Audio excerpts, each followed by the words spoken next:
Douglas's son busted in a meth sting.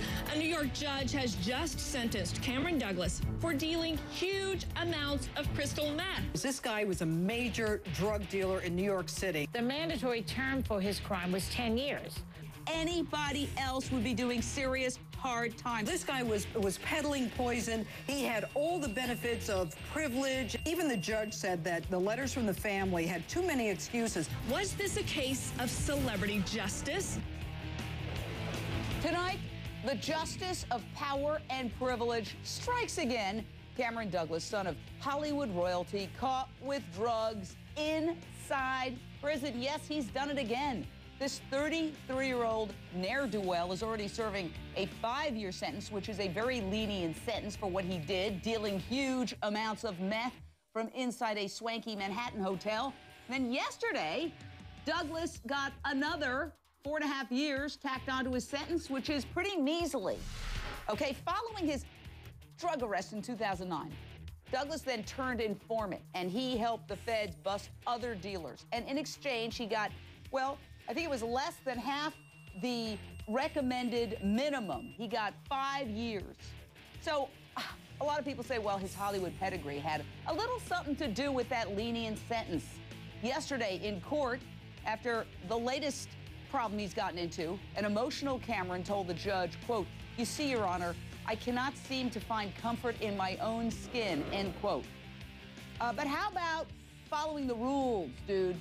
Judge Richard Berman was unmoved by Cameron's remorse and said, "I don't believe I've had another case ever of a defendant who has so recklessly and flagrantly and wantonly and criminally acted in as destructive and manipulative a fashion as Cameron Douglas has," end quote.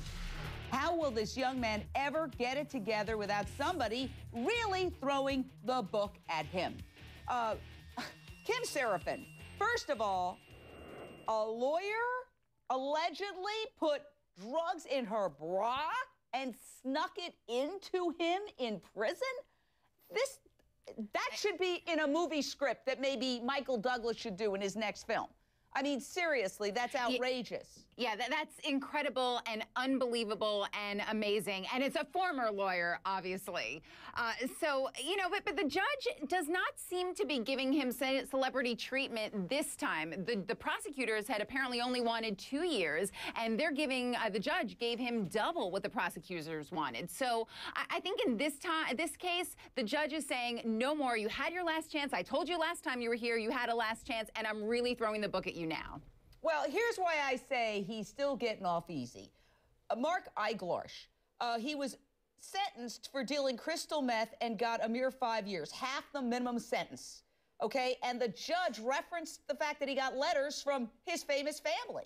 He got letters from Michael Douglas, Catherine Zeta-Jones, from Kirk Douglas at the time, and from Pat Riley with the Lakers.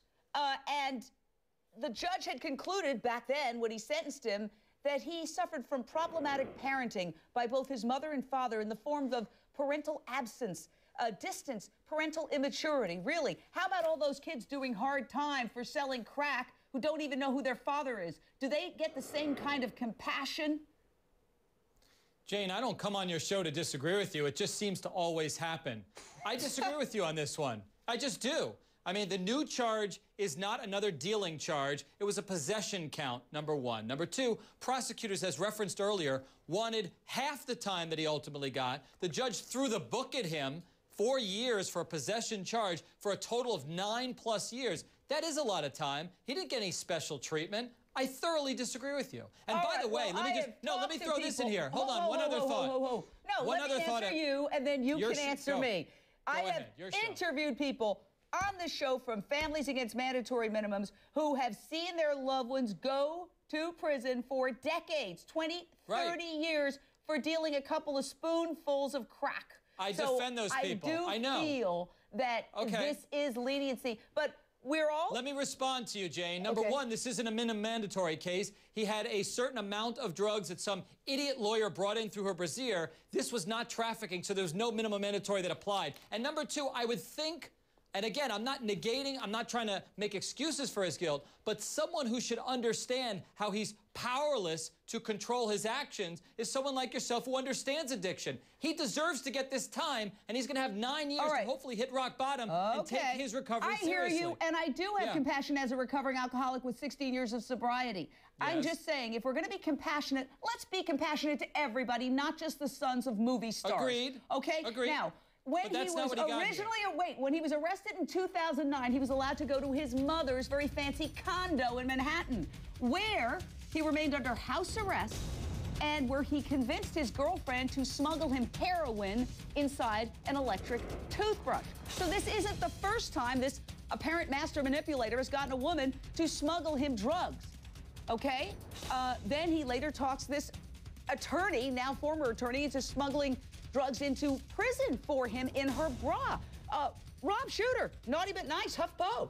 Take it away. I'm with you on this, Jane. I think this judge could probably have just saved his life. This kid has got every break, every chance in the world, and he's blown every single one of them. If he was not the son of a movie star, he wouldn't be able to convince these people, these lawyers, to smuggle him these drugs, I believe. So I think he's gotten away with terrible, terrible crimes here. And finally, it's caught up with him, and his life might be saved because of this very, very harsh action from the judge. Well, you got to wonder if this young man somehow considers himself, because of his privileged upbringing, to be above the law. There aren't too many people who can say their grandfather, their dad, and their stepmother are all Oscar winners. Here's certainly a clip of Michael Douglas from the blockbuster hit Fatal Attraction. We all remember this. A look that led to an evening. You're attracted to each other at the party, that was obvious. You're on your own for the night, that's also obvious. A mistake he'd regret all his life. All right, Howard Samuels, you've been listening to this. You're an addiction specialist, founder and CEO of the Hills Treatment Center, and a recovering addict. Do you think that he's getting any kind of special treatment as the big picture, as he goes through the system? Jane, I have to disagree with you here. Look, I'm a recovering heroin and cocaine addict, 27 years in recovery. I dealt heroin. I dealt cocaine to support my habit. That's what addicts do. Cameron, all of his behavior is typical of the people that I deal with on a daily basis. The manipulation and the lies. But 9.5 years in prison with violent offenders is not the answer to rehabilitation. There needs to be prisons that are drug rehabs to help the Cameron Douglases of the world, not prison with violent criminals. Our system is so messed up. I agree with you that our system is messed up. Let's point out a couple of things. Cameron's a chronic relapser. He has gone to rehab numerous times, approximately, according to published reports, 6 times. And obviously, it hasn't worked for him. Now, I agree with you that there should be lockdown rehabs that deal with drug abusers and drug pushers. But let's do it for everyone. We have a prison overcrowding problem in this country. We have more people in prison than any other country in the world. We have enough people in prison right now to populate the entire nation of Macedonia, okay? And a lot of those people are doing time for nonviolent drug offenses. But unfortunately, the vast majority, or for whatever reason, fortunately or unfortunately, the vast majority of people who are doing time behind bars for drug offenses are poor, they're underclass, they're minority, and they are doing very hard time, decades and decades, many of them. And in fact, most people who are drug addicts today are overdosing from legal prescription drugs, and they are middle class, and they are not suffering any consequences whatsoever, not even getting arrested. Do you see something unfair about that, Howard? Well, wait, what's fair is to take that, whether you're whatever color you are, whatever economic class you are, you need to be put in drug treatment programs that are lockdown units from 1 to 3 to 5 years, where there's real treatment going on and rehabilitation. Cameron Douglas is going to come out of this prison a hardened criminal.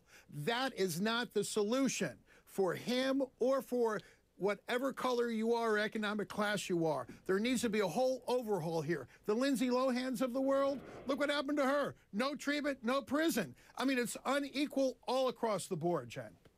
I agree. It is unequal. Mark Eiglarsh, I'm all for compassion. I'm all for giving this guy treatment. But I don't believe in selective compassion. I believe in compassion for everyone, no matter who their parents are. You and I agree on that. There is no evidence whatsoever that he got any better treatment because his father is an Oscar winner. In fact, the offense for which he was sentenced was not another trafficking offense. If it was, then yes, he would have gotten off light. But he got double what the prosecutors asked for, Jane. I appreciate your argument in other situations, but in this one, the federal judge didn't yield to Hollywood. He tagged this guy for a long time. Well, let me say this. He's turned informant. So let's find out how much time the guys he informed against who are not in his social circle end up doing. That would be very interesting to find out. I'm going to stay on top of that one. Thank you, fantastic panel.